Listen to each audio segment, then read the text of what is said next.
Alex Thompson had always dreamed of the perfect suburban life in Willow Creek Estates, a quiet neighborhood where families like his could thrive without the chaos of the city.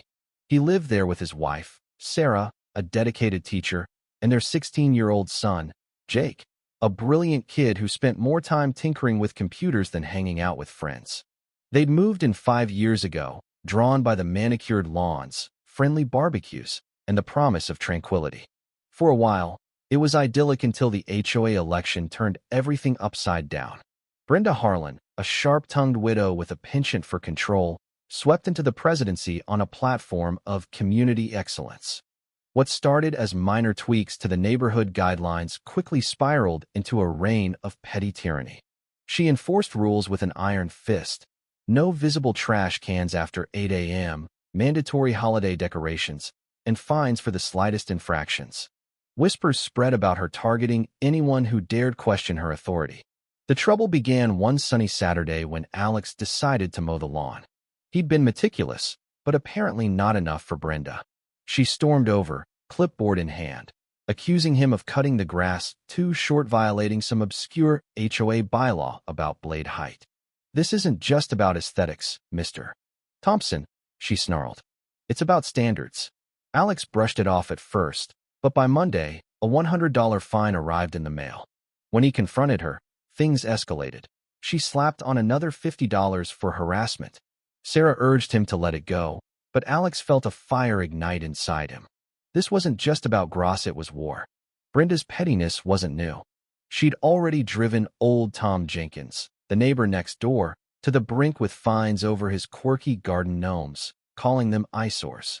Dues had skyrocketed under her watch, funding improvements no one asked for, like surveillance cameras at the clubhouse. Alex seethed, vowing to push back. Then came the night that changed everything. The family settled in for movie night, but the streaming lagged unbearably. Jake, ever the tech whiz, dove into the router logs and uncovered something shocking.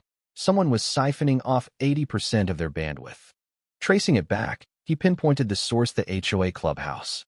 It wasn't random. It targeted their home specifically, right after the lawn dispute. "They're stealing our internet, Dad," Jake said, eyes wide. "And it's encrypted, like they're hiding something big." Furious, Jake set up a new firewall, locking them out cold. Brenda's retaliation was swift and vicious. The next day, warnings flooded in: fines for hostile Wi-Fi interference, threats to tow their car for a minor parking violation, even anonymous complaints to Sarah's school about disruptive family behavior. Alex marched to Brenda's door, demanding answers. She smirked from her porch. "Cross me again, and you'll regret it," she hissed. By week's end, their fines topped $500, pushing the family to the edge. Alex couldn't shake the feeling that this was more than HOA bullying. Why such overkill for a lawn and some bandwidth? He asked Jake to probe deeper, quietly hacking back into the network. What Jake found chilled them to the bone: a hidden operation called Viper.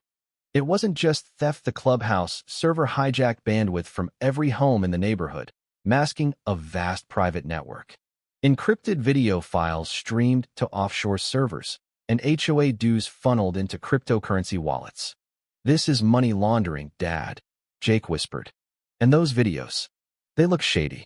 To uncover the full truth, they needed physical access. Jake planned to plant a data sniffer in the clubhouse server. They recruited Tom, still bitter about his gnomes, who shared the keypad code: Brenda's narcissistic choice. Her birthday repeated. Under cover of night, with Brenda at a town meeting, Alex and Jake slipped in.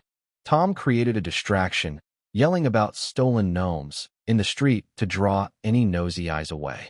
Heart pounding, they installed the device, but headlights pierced the darkness. Brenda returning early.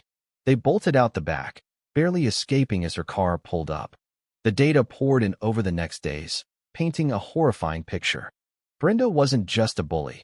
She was a regional manager for Viper, recruiting other HOAs into the scheme and skimming profits from laundered funds. But the real bombshell? The meek HOA treasurer, Michael Lee, a mild-mannered bank VP everyone pitted for putting up with Brenda, was the kingpin.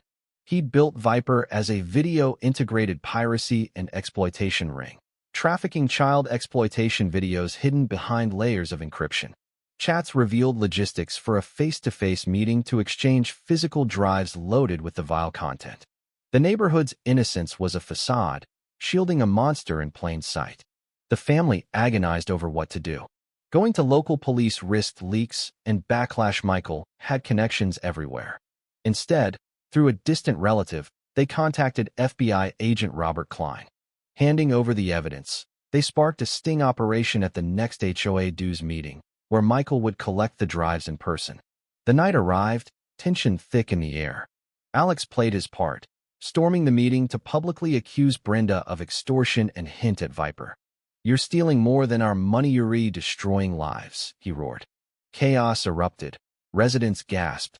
Brenda shrieked denials, and Michael bolted for the door with a briefcase of drives. Tom, in the crowd, accidentally swung his reclaimed gnome statue, knocking the case open and scattering the evidence. FBI agents swarmed in, guns drawn, cuffing Michael and Brenda amid screams and flashes of badges. The fallout rocked Willow Creek.